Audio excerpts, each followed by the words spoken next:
Warning, parts of this story may be triggering or uncomfortable to some viewers. Viewers' discretion is advised. You need to perform CPR right now. He wasn't getting any oxygen. We had to call 911.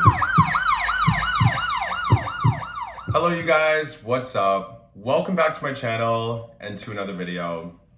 Today's storytime video is a little bit more of a serious topic. This one is actually going to be all about my boyfriend's overdose and how I was able to save his life. So it was April 15th of 2020. It was Easter weekend and we were planning on hanging out with Aaron's cousin. Aaron is my boyfriend. So we made the plans to go to his cousin's house and go hang out. We had alcohol with us and we knew we were going to have some drinks and want to party. So we head over to his house, we start pouring some drinks, and his cousin actually offers if we wanted to get some cocaine. And me and Aaron have done it before. We were the type of guys that used to do it like recreationally, maybe 2 or 3 times a month. So his cousin mentioned it and we said okay, and he went off to go pick it up. Meanwhile, me and Aaron are just at his cousin's house hanging out. We're just pouring a couple drinks and chilling. And then his cousin returns. When his cousin arrived, he had the cocaine. So his cousin took us into his bedroom and he laid it out on a counter and we all did some. It was just a couple minutes after that we walked into the kitchen, and his kitchen's quite small. It's very narrow, just a small apartment-sized kitchen. So we were just chilling in his kitchen. We just all had our drinks and we're just talking. And then all of a sudden, Aaron started becoming unresponsive. Like he was just standing there with his drink, but then he was like going like this, like his whole head started going down and his body was going like weightless. So I go up to him and I was like, both my hands are just on his arms. And I was like, Aaron. And he was like, like not responding much at all. So then that's when we knew we had to call 911. His cousin then calls 911 and Aaron at that moment is still standing. So I had turned on the tap and got some water on my fingers and I was just flicking it on his face just to try and keep him awake as long as we could. But after like the 3rd time of splashing some cold water on his face, he started to not even respond to that at all either. And by this time, like 10 seconds later, all of his body weight is starting to go down. So I'm like holding him up, but it came to the point where he couldn't stand. So I had to lay him on the ground.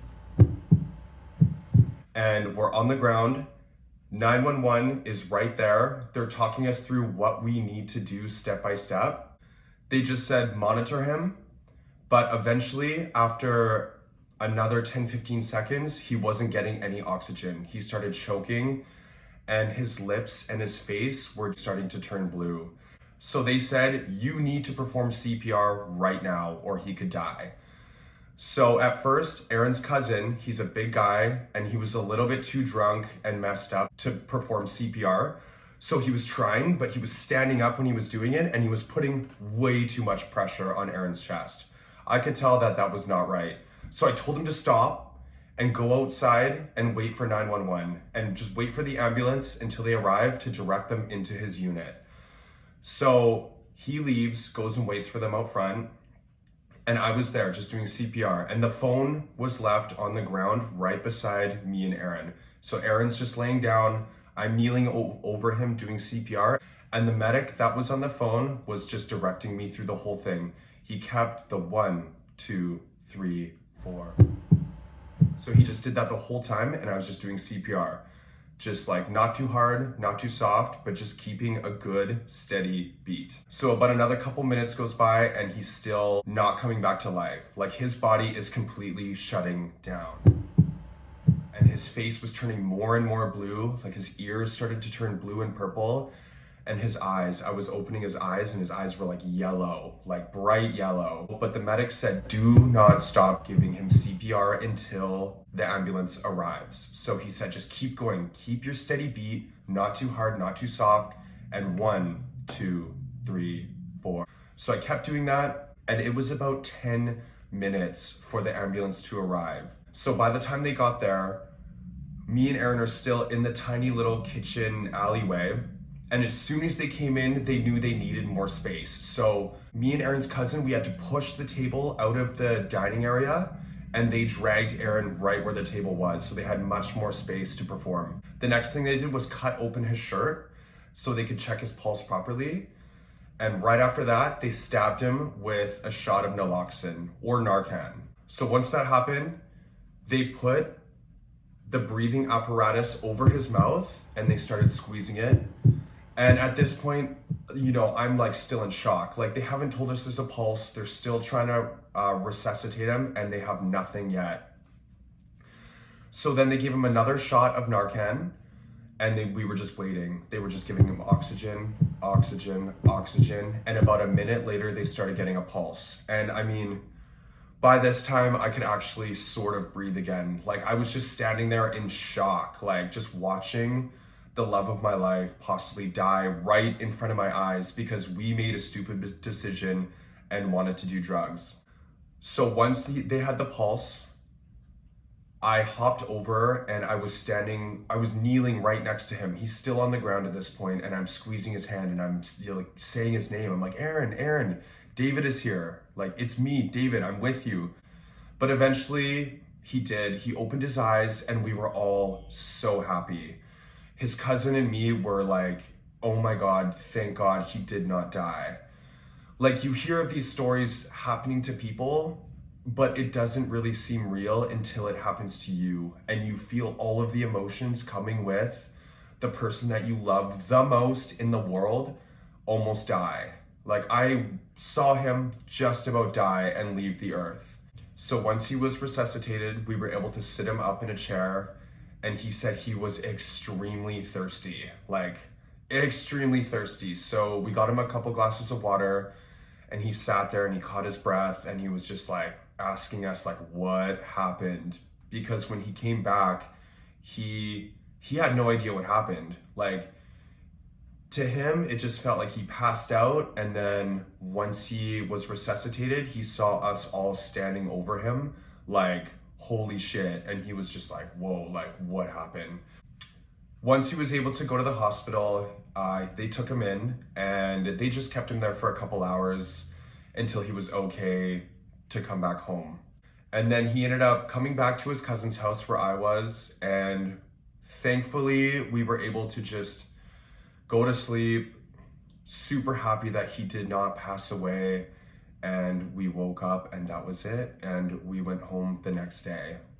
It was definitely the scariest moment of my entire life, seeing his whole body fall to the ground, and he was in weightlessness, and you could see there was no responsiveness in his face, and he was just going down, and all I could think about was him dying.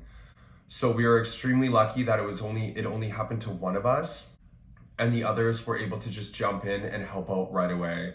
I have to tell you guys, I just went into like survival mode and was completely there for him and needed to help him. I knew I had to be there to help save his life.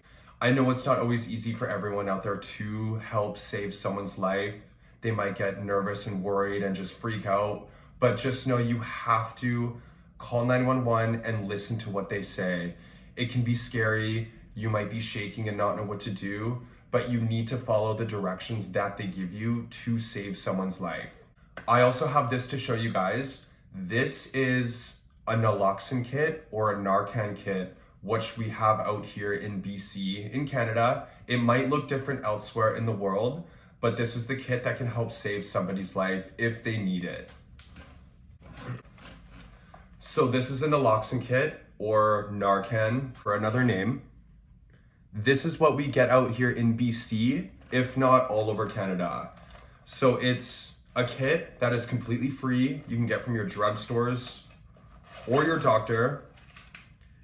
So you take the needle and you withdraw the drugs out of here into the needle, and then you stab the needle right into the person's leg. And this can really help save somebody's life. This is what we needed, but we did not have.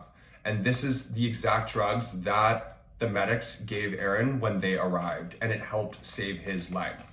If you are someone that uses drugs, recreationally, hardcore, whatever it may be, make sure you have one of these.